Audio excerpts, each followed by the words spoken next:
Hey everyone, it is Hunter Fireflower, and in today's video, I'll be doing a summary of Dawn the Jedi Prisoner of Bogan number 2.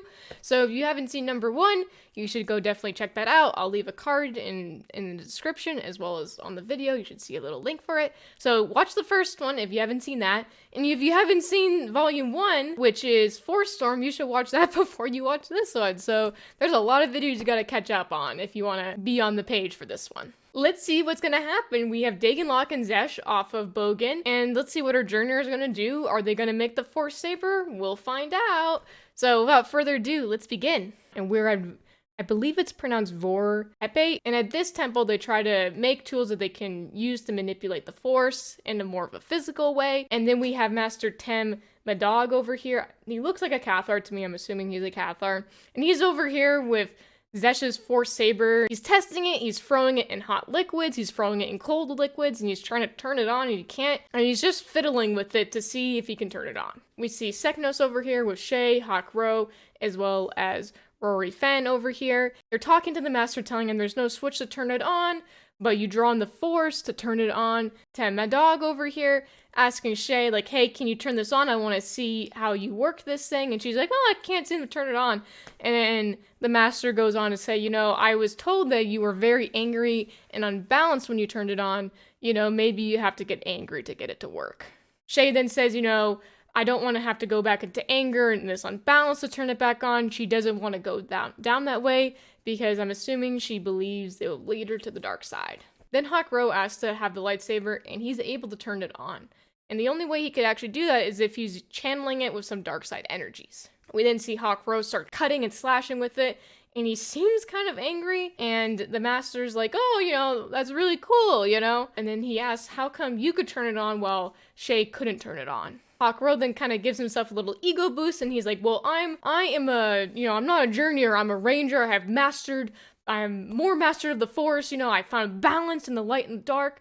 And then the Master's like, oh, okay, that's kind of interesting. And then Hawk then continues on saying how he was actually exiled to Bogan, and that is what helped him channel his hatred and anger through the Force into the lightsaber, and it helped him master the dark side.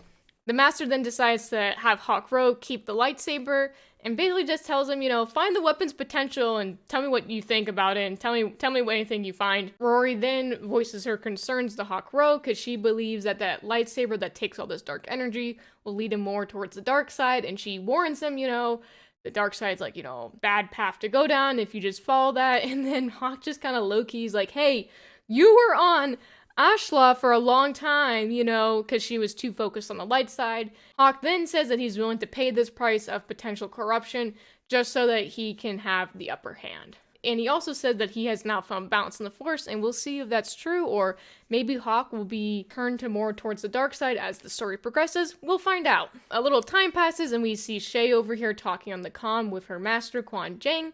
And she is telling him how she didn't want to light the lightsaber because she doesn't want to get tempted towards the dark side anymore. She believes it's dangerous. And her master just says, you know, if we want to be better jihadi and be stronger in the Force, sometimes we have to delve into the dark side, but we can't let it control us completely. sek'nos then asks, like, you know, oh, why couldn't you light the lightsaber? I've seen you do it before. You're more powerful.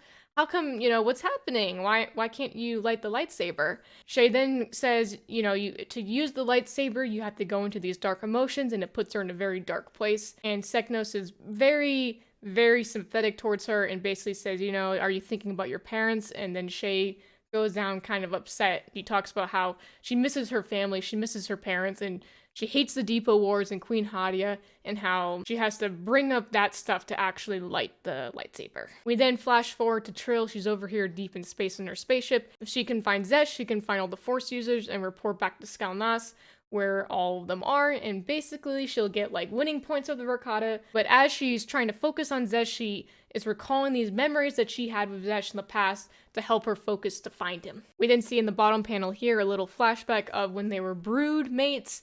You have all of these kids. It's kind of like when you think of a stereotypical playground where you have like the big kid that's being rude and mean and bullying everyone, and you see Trill over here protecting little Xesh, and all of the other kids kind of gathered around ready to see the fight happening. Trill is this protective figure, and she's always protected Xesh. I don't know why she wants to protect him in particular. I think she was just drawn to him. Trill and Xesh then make this bond and this agreement that they'll agree to never kill each other, but of course they can't really follow that once the Rakata come and make them into Force Hounds. And then we see in this bottom panel here, we have Tulkar watching a battle between Trill and Xesh, and Tulkar always found this amusing because he knows that they're kind of like have this force bond thing together, and seeing them fight each other just brings some enjoyment because I guess pain and suffering, and Trill just refuses to kill him, refuses to attack him, and she literally just tries to take his blows while Xesh does not pull back. And Trill feels this sense of abandonment and betrayal because they made this bond to agree to not hurt each other and to protect each other. Once the Rakata told him to attack, Xesh didn't really care about their bond and just, went with it. Then we see Xesh is ordered by Tulkar to kill Trill, and instead of killing her, Xesh suggests that we should give Trill to sek'nos because it will be kind of like a form of insult because she is so weak. And Tulkar finds this kind of amusing. He's like, oh, you're actually a pretty good slave. And so they send Trill to sek'nos to be his force hound because she is so weak. And it's kind of like a slap to sek'nos because, oh, you're so bad, we'll just give you the weakest slave we have. She's not that good. But I feel like Xesh is kind of trying to protect her, but in a roundabout way. We then see that Trill is upset and she's yelling out Xesh's name, and she just has this feeling of betrayal, abandonment, and humiliation. And she uses these emotions to find Xesh, which then she hones in on him with the Force, and then she goes to travel to find Xesh. Then we go to Temple Caliph, where we see Master Korra, the Twi'lek female, here with the Baron. His name is Ox. Master Korra and the Baron, or Oxro, whatever you want to call him, are the parents of Tasha. And also Hawk Ro is Tasha's uncle for the whole family tree. We see Korra over here. She's not too pleased and she's talking to Ox. And Ox is saying, you're my wife. You have to come back to me. You're bonded to me. I want Tasha here as well. She's my only heir. We need to, get this family together. We have, basically this entire crime syndicate that we have to rule together. And Korra's just like brushing him off on the shoulder. She's like, I'm surprised you didn't have another heir by now because he sleeps around. Ox is not very happy with that, and he basically says you have this commitment to Clan Ro, and Korra just is not taking any of it, just ends the call. After that little scene, we're in the library at Caliph. We see Tasha over here rummaging through all these artifacts and papers and news things, and she's trying to figure out who does this skull belong to. There's nothing in the records that talks about it. She wants to know more about who the people were on the ship, when we know they are Rakata, but the Jihadi don't know who those people are. We then see Master Ter's Sendan. He's this Zabrak over here, and he basically says, there's more knowledge in the temple that you don't know of. Follow me, and I'll take you to it. They go into this weird stone chamber, and the Master then goes on to tell her, this stone chamber was here way before the temple was built, and way before the Thoyor arrived. So this stone chamber thing must have been made by whoever lived on Typhon before everyone arrived on the Thoyors. In the center of the room is this holocron, and no one's been able to really activate it or open it. And then the Master then goes on to say, you have to focus on meditate on it, use the Force to open it, and Tasha just touches it and just goes whoop, it automatically turns on. And then we see what I believe is pronounced the Kwa, the original people that lived on Typhon. And in particular, this Kwa, I believe his name is pronounced Ainang. And then fast forward and we see the jailer droid thing checking in on Xesh, and it's like, wait a second, you haven't moved for 3 days, are you dead? The droid then sends a warning to Typhon saying that Xesh escaped. Then all of a sudden, the droid is destroyed by this weird, it looks like a giant alien dinosaur thing. We then see Shae, sek'nos, and Hawk getting ready to go on the ship because they heard that Xesh has escaped. And on their mission, there's also Jake Fenn, who is the brother to Rory Fenn, the blonde Jedi Ranger.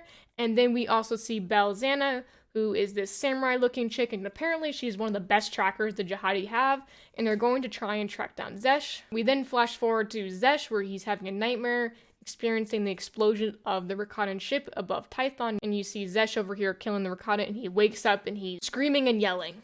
He then goes to the cockpit to find out that the entire ship is almost on fire, and they're landing in the atmosphere, and Daegon Lok is trying to control his ship, and Xesh is like, what are you doing? We need to get out of here. And apparently they're in the atmosphere of, I believe it's pronounced Krev Koyur, but it's this crystal planet with tons of different crystals. Xesh is like, shouldn't you take out one of the gears? And Daegon Lok's just like, it's stuck, and the ship, they're about to die in this terrible crash when they decide to take the parachutes and jump out of the ship, and you see them over here flying just to survive, and now they have to find a new ship to get off the planet.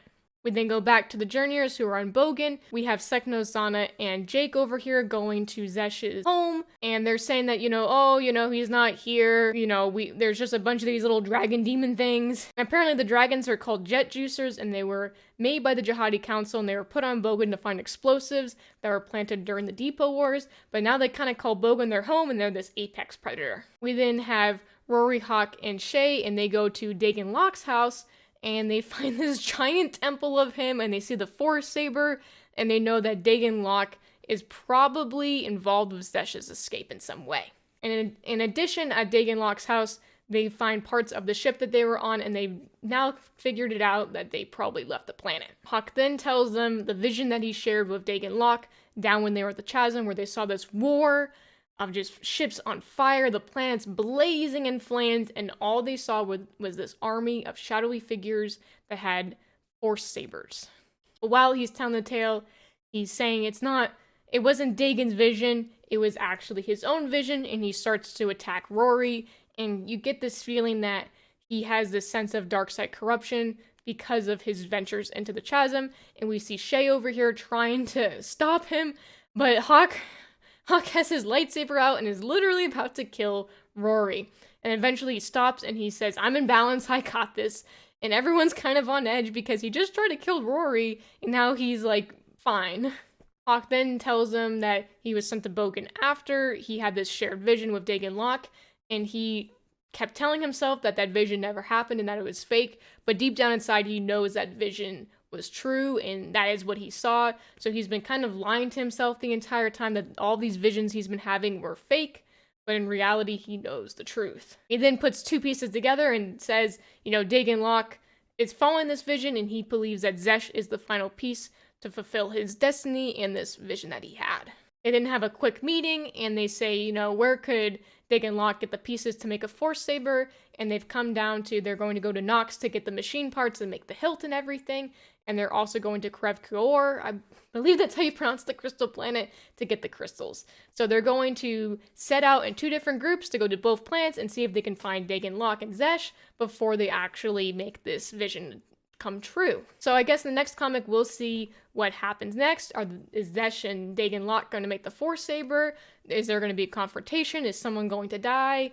What's going to happen? Are they going to capture them before they can fulfill their destiny? We'll find out. But that's it for this comic. So if you guys liked the video, please give it a thumbs up and leave a comment of what you liked about it. I make content regarding legends and canon, so if you want to see content similar to this or you want to see other timelines, please go check out my channel. I have tons of playlists and all the videos are organized in specific timelines, so you might find some that you like. I have Darth Vader comics, I have Kylo Ren comics, and I'll be finishing up this series as well, so I'll have all of these comics as well. If you haven't already, please subscribe. It really helps my channel, and it shows me that you guys are supporting me and you like my content. But that's about it for this video. I hope you guys enjoy, and I'll see you in the next one. Stay frosty.